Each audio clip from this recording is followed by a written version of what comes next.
Welcome to the wonderful world of digital media, where we dig it all. On this episode of Can You Dig It, I'm going to show you how to achieve three-point lighting on your own, something that only professionals know. It only takes 3 simple steps, but it's the foundation for all professional lighting scenarios. So, three-point lighting.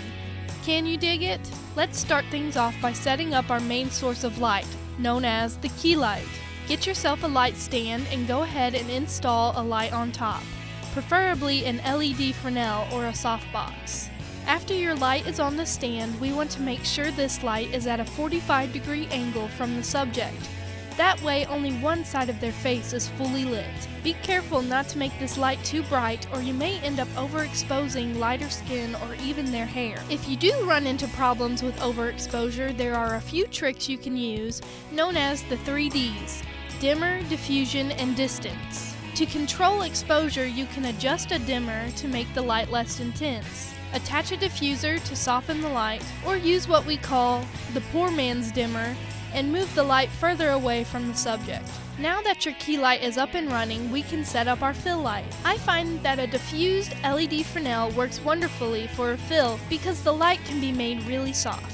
Just like the key light, the fill should be placed at a 45-degree angle from the subject, but this time on the opposite side. The purpose of the fill light is to lighten up some of the shadows that are cast by the stronger key light. Although the fill light's job is to brighten up shadows, that does not mean it should make all the shadows go away. Again, don't forget the 3 Ds of overexposure if you run into any problems. Finally, we can add in our backlight, which is also known as the hair light. We're going to mix up our setup a bit here by bringing in a C-stand and a boom arm for this light. Make sure this is set up safely with the boom arm being parallel to the longest leg of the C-stand as shown here.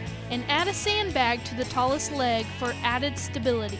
This important light should hover above and behind the subject's head, as demonstrated here. When you look at the subject, there should be a rim of light on their hair and shoulders that separates them from the background.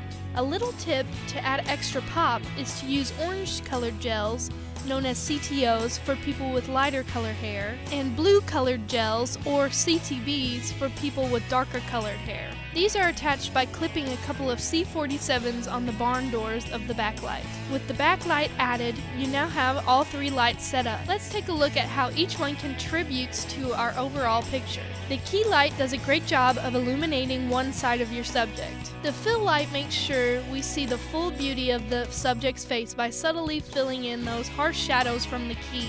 And finally, the backlight makes sure our subject isn't lost in the background by rimming them with light. Altogether, we have a professionally lit scene.